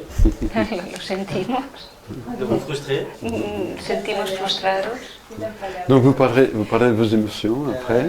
Parce que, comme l'a dit Christian, c'est écrit dans des livres. Hein. Porque como lo comentaba Cristian, esto lo encontráis en los libros. Et donc, si vous voulez, il y a le décodage du symptôme. Está, por un lado, la descodificación del síntoma. Et en même temps, ce décodage avec un patient, ça ne va pas fonctionner. Y la descodificación con un paciente, esto no va a funcionar. Parce que, en fait, pour lui, c'est autre chose. Porque para nosotros esto es otra cosa. Et donc, la thérapie, c'est du sur-mesure, c'est pas du prêt-à-porter. Es un traje a medida, no es un prêt-à-porter. Et donc, voilà, répondre à ces questions. Responder a estas preguntas. Le prêt-à-porter, vous l'avez dans les livres. El prêt-à-porter lo tenéis en los libros. Et après, c'est la thérapie. Y luego es la terapia. Et donc, moi, j'aimerais vous poser une question, inversée. A mí me gustaría haceros una pregunta. On va inverser les rôles. Sí, vamos a invertir los roles. Par rapport à tout ce que vous avez vécu, entendu, En relación a lo que habéis vivido durante estos 2 días. Pour vous, le décodage biologique, c'est quoi? Para vosotros, ¿qué es la descodificación biológica? Qu'est-ce que vous avez retenu? ¿Qué es lo que habéis retenido?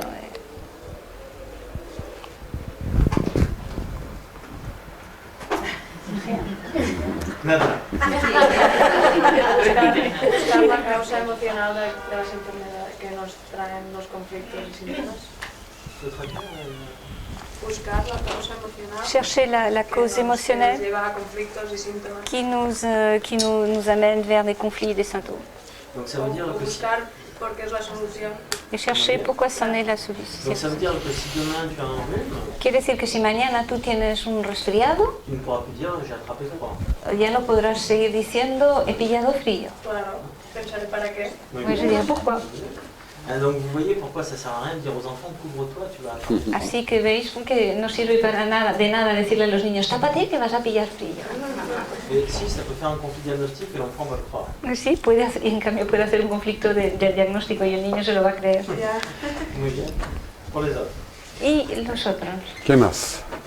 Consciente, no consciente. Más precisamente.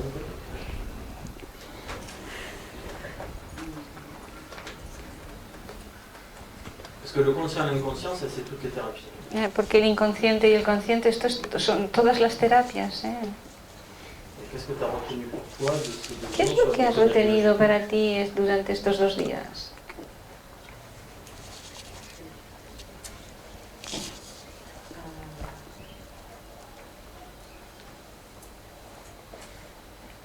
Hacer consciente lo que realmente me ha herido y me ha producido un síntoma.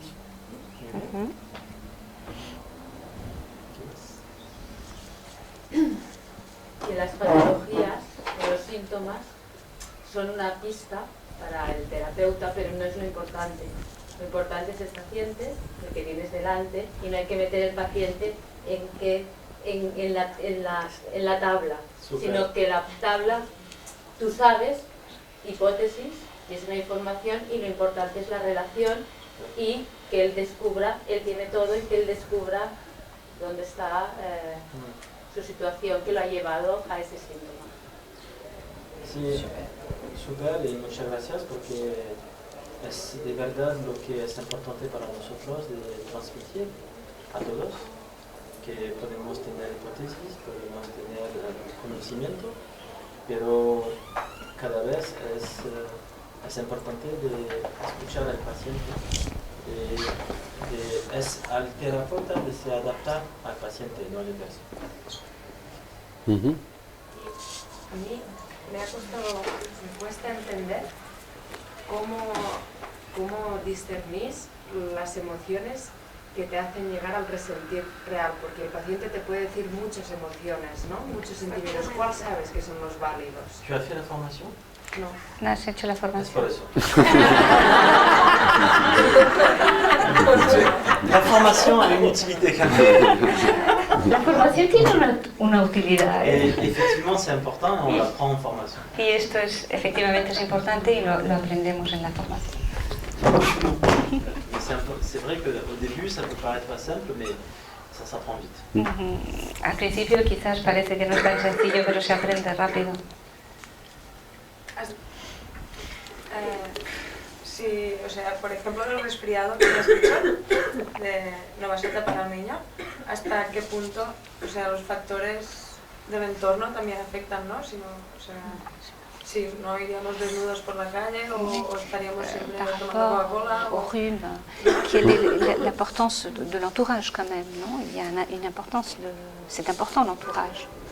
Par rapport à ce rhume, quand elle parlait du rhume, bon d'accord, c'est ne pas causer à l'enfant de dire si tu te couvres pas. O sea, la contaminación, por ejemplo, no tiene nada que ver con, no nos afecta para nada a la salud. Alors, j'ai appelé ce mouvement décodage biologique et non pas psychologique. Pourquoi? Yo he llamado este movimiento descodificación biológica y no psicológica. ¿Por qué? Donc, on s'appuie sur le modèle biologique. Nos apoyamos en el modelo biológico. Bien sûr que l'environnement existe. Por supuesto que el entorno existe. Donc, si je suis en contact avec le soleil, Si yo estoy en contacto con el sol, et c'est le cas de tout le monde, y es el caso de todo el mundo, tout le monde va bronzer. todo el mundo se pondrá moreno, Okay, bronceará. donc, nous réagissons biologiquement à l'environnement. Reaccionamos biológicamente a nuestro entorno. Okay, si on me jette dans l'eau glacée, Si a mí me tiran en c'est agua un choc helada, biologique. Es un shock biológico. C'est un choc biologique. Le froid m'attrape. El frío me coge, ¿no? Et il m'agresse. Y me agrede. Hein, donc, Y te resfrías a partir de este frío también, ¿no? et quoi? Et tu t'enrhumes à partir de ce froid-là? Est-ce que 100% des gens qu'on jette dans l'eau glacée s'enrhument? El 100% de las personas a quien se tiran en el agua helada se constipan, se resfrían. C'est ça qui m'intéresse. Esto es lo que a mí me interesa. Ok. Hein, donc, on parlait précédemment donc du rétrovirus. Hablábamos antes del retrovirus. Donc, c'est une excellente illustration. Es una excelente ilustración. Donc, 100 personnes sont en contact avec le rétrovirus. 100 personas están en contacto con el retrovirus. Il y en a un qui est mort 3 mois après. Uno falleció 3 meses después. Un autre est encore vivant 30 ans plus tard. Y otro sigue vivo 30 años más tarde. Il y en a un, il fait un mélanome. Uno tiene un melanoma. Un autre fait un problème de ganglion. Tiene un problema de ganglios. Mais Pourquoi tant de différences? ¿Pero por qué tantas diferencias?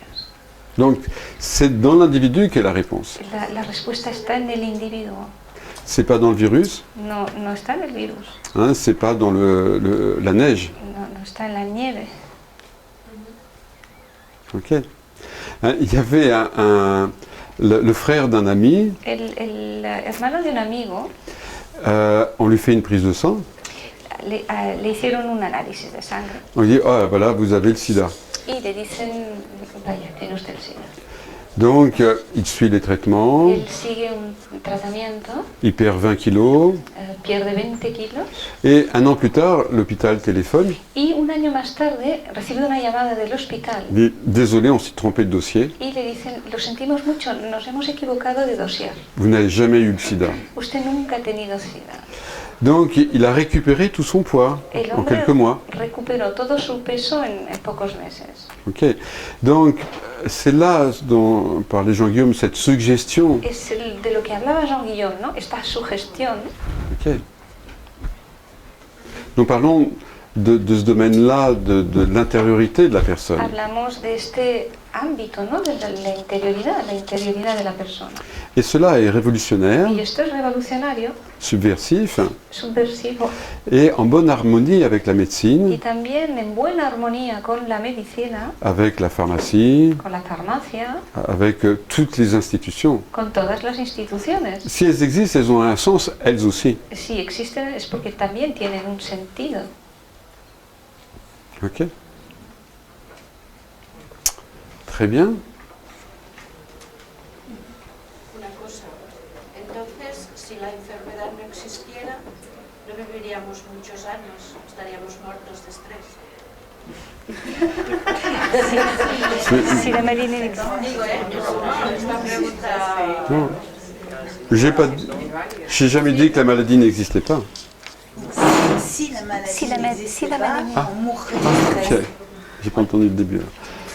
À ce moment-là, il n'y aurait qu'une seule maladie sur Terre qui s'appellerait la mort par stress. En ese momento solo habría una enfermedad en la Tierra que llamaríamos la mort Mort par stress. par stress. Par stress. Muerte por estrés. Por estrés. O sea, el estrés es lo que produce la enfermedad, ¿qué es lo que entendí? Non. No. Non, ce qui produit la maladie, Lo que produce la enfermedad c'est un biochoc es un bioshock avec un ressenti. con un resentir. Sí. Mais un ressenti, quand tu parles de stress, c'est comme si tu me dis je parle du ciel. Cuando tú me hablas de estrés es como si me dijeras hablo del cielo. Dans le ciel, il y a des nuages, En el il y a cielo hay des nubes, gaz, hay des gases, étoiles. hay estrellas. Le stress en lui-même, ça ne veut rien dire. El estrés de por sí no significa nada, no quiere decir nada. Souvent en formation, je dis que la seule difficulté du décodage biologique, Con frecuencia en formación digo que la única dificultad en la descodificación biológica c'est la précision. es la precisión, Parce que la biologie est précise. porque la biología es precisa. La rétine, c'est pas le cristallin.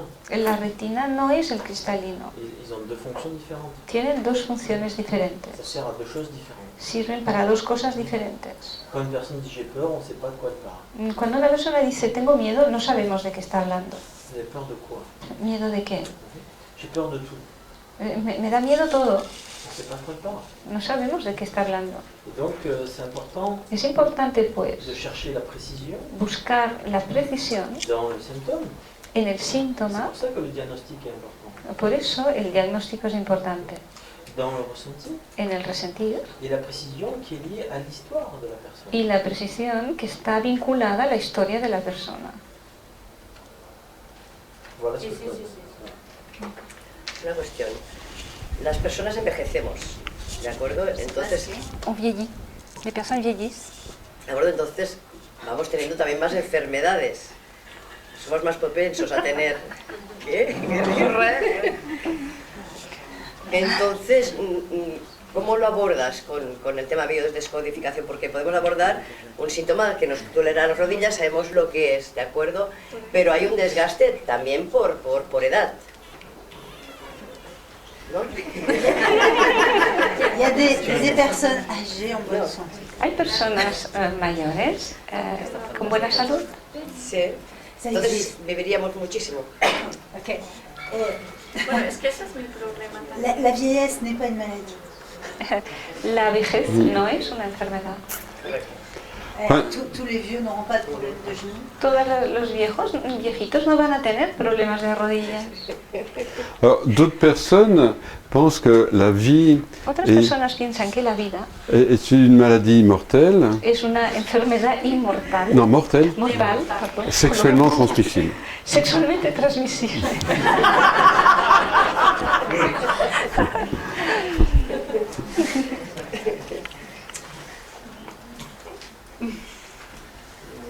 Yolanda. La frecuencia pregunta, ¿tenéis referencias de cuánto duran las crisis curativas en general aproximadamente o experiencias raras de la misma? La crise quoi? La crise de guérison, combien dure-t-elle? Combien dure-t-elle? La crise de guérison? Crise de Pourquoi guérison. la crise? C'est la... La crisis de guérison. ¿Has dicho crisis de curación, eh? Curativa. Otra forma de llamar a la enfermedad, no la crisis de curación. ¿No? Yolanda, no entendemos la pregunta. Duración de las crisis curativas.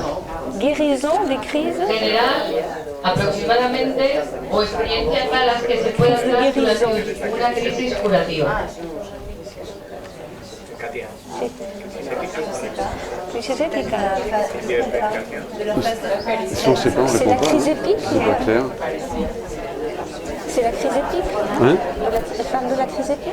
Comme c'est difficile, on a du mal à comprendre et à se mettre d'accord. Nos cuesta comprender la pregunta y ponernos de acuerdo para saber cómo contestarla. Donc on ne peut pas répondre. No podemos contestar. Donc il vaut mieux pas répondre.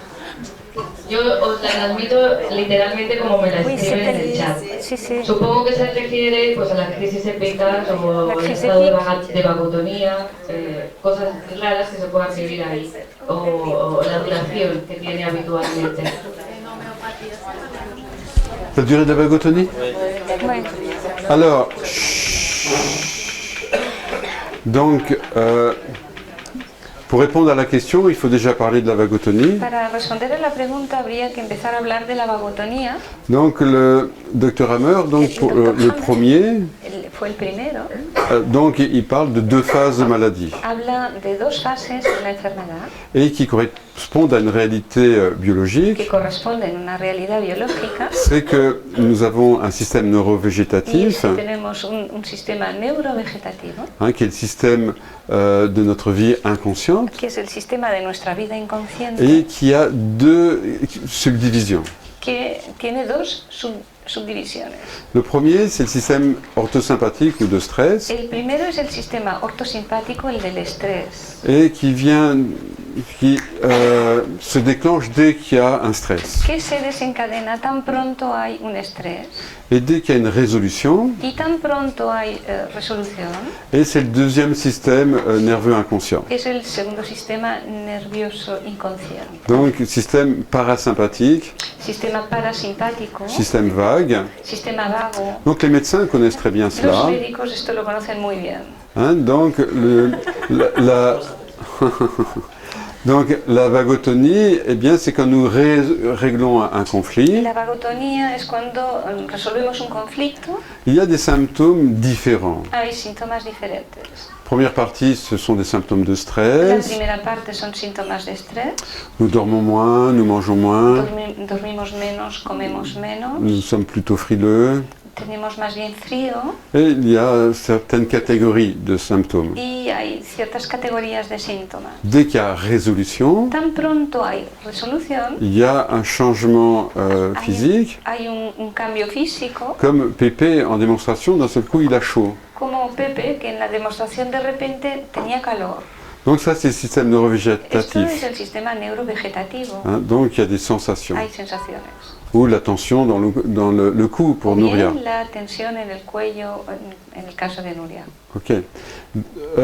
Donc quand la personne elle guérit, elle fait des symptômes de réparation. Cuando la persona está curándose tiene síntomas de reparación. Donc j'ai un accident de voiture, une fracture. Tengo un accidente de coche y tengo la fractura. Donc le stress, il dure quelques minutes. El estrés dura unos minutos. Et puis ensuite, eh bien, je vais recalcifier. Y luego voy a recalcificar. Donc j'ai des douleurs de guérison. Así que tendré dolores de curación. J'ai une inflammation de réparation. Tengo una inflamación de reparación. Donc effectivement, il y a des symptômes dans cette deuxième phase de la maladie. Síntomas en esta segunda fase de la enfermedad. Donc, eh bien, ils sont variables. Son variables. En fonction de la durée et de l'intensité du conflit Duración y de la intensidad del conflicto. et de la localisation du symptôme. Y de la localización del síntoma. Donc ils peuvent être quasiment absents, Pueden ser prácticamente ausentes. Comme après une séance de thérapie, eh bien, on se sent simplement bien. Como después de una sesión de terapia donde nos sentimos simplemente bien. Mais il n'y a pas de symptômes ou de douleurs physiques. Síntomas de dolores físicos. Et à d'autres moments, eh bien, il y a des crises de guérison. En otros momentos, pues hay crisis de curación. Quand le symptôme a été, quand le conflit a duré longtemps, a été intense. El conflicto ha durado mucho tiempo y ha sido intenso. Voilà, mais c'est plus rare. Pero es más raro esto.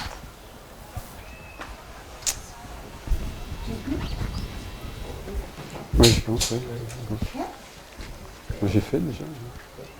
Donc on va conclure ces 2 jours. Vamos a concluir pues estos 2 días. Donc pour conclure, j'aimerais vous remercier d'être là. Para acabar me gustaría agradeceros vuestra presencia. Remercier tous ceux qui nous ont suivis en direct. Y agradecer a todos los que nos habéis seguido en directo. La Caja de Pandora. A la Caja de Pandora. Marianne et Julián pour l'organisation. María y Julián por la organización. Et puis j'espère que tout ce que vous avez pu entendre va vous être utile. Y espero que todo lo que habéis podido escuchar os sea de utilidad. Pour vous-même. Para vosotros mismos. Et puis si vous êtes plus curieux. Y si tenéis más curiosidad, sois más curiosos. Vous pouvez lire des livres. Podéis leer libros. Et si vous êtes encore plus curieux. Y si todavía sois más curiosos. Venir nous retrouver en cours. Venir ahí al encuentro, a los cursos. A los Merci a tous. Gracias a todos. Et puis joyeuse guérison alors. Y feliz curación.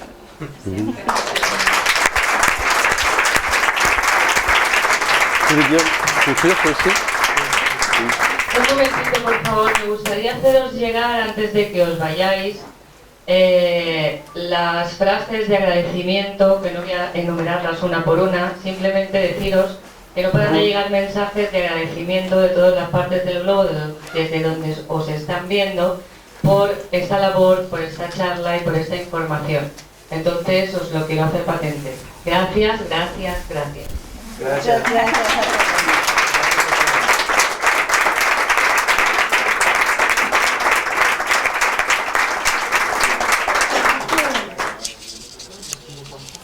Un petit mot, moi, pour la fin.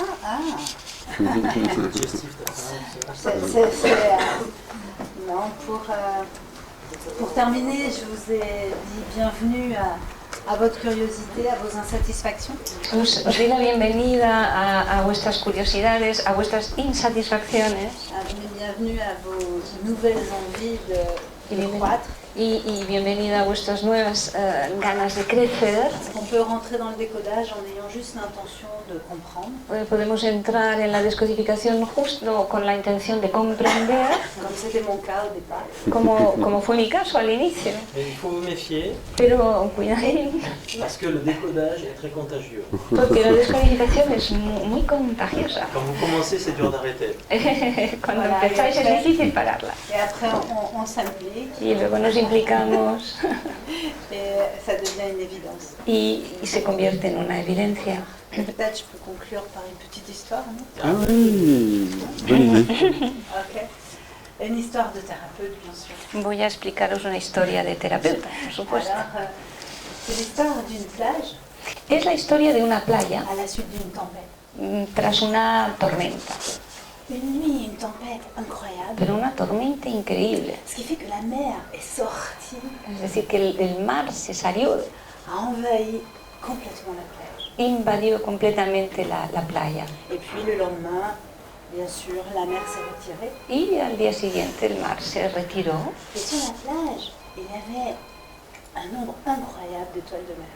y sobre la playa había un número increíble d'étoiles de mer. de estrellitas de mar. Alors un homme Así, un hombre qui découvre, qui arrive sur la plage, qui voit toutes ces étoiles de mer. que llega a la playa y ve todas estas estrellas de mar. Un thérapeute sûrement. Probablemente un terapeuta. Seguramente un terapeuta. Se dit, il faut sauver ces étoiles de mer. Pensó, hay que salvar a todas estas estrellas de Il mar. faut que je fasse quelque chose pour sauver ces étoiles de mer. He de hacer algo para salvarlas. Alors il va chercher un petit seau. Entonces va a buscar un cubo pequeño. Et il commence à prendre une étoile de mer délicatement. Y empieza a coger delicadamente una estrella de mar. Pour ne pas la blesser, pour ne pas l'abîmer. Para no herirla, para no La pose estropearla. délicatement dans son seau. Y la coloca delicadamente en su cubo.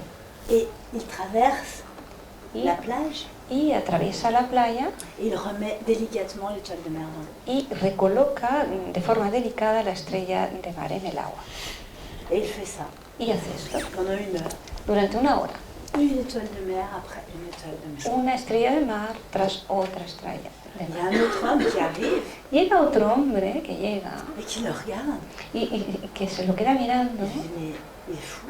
y dice, pero está loco. Alors il va le voir et il lui dit mais tu vois bien que tu n'arriveras jamais à toutes les sauver. Y va a verle y dice, pero tú no conseguirás nunca salvarlas todas. Tu pourras jamais toutes les sauver. Nunca podrás salvarlas todas. Et l'homme le regarde et dit oui, oui, je le sais. Y el hombre se lo queda mirando y dice, sí, sí, lo sé.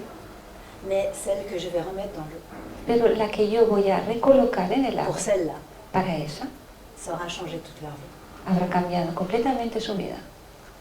Alors, soyez des sauveurs d'étoiles de mer. Así que sed salvadores de estrellas de mar. On sait qu'on ne pourra jamais sauver toutes les étoiles de mer. Sabemos que nunca podremos salvar todas las estrellas de mar, Mais sauver ne serait-ce qu'une seule étoile de mer, aunque solo con salvar una, en la remettant dans son état naturel, recolocándola en su estado natural, en lui permettant de retrouver son équilibre, permitiéndole que reencuentre su equilibrio, eh bien, est-ce que ça vaut la peine ou pas?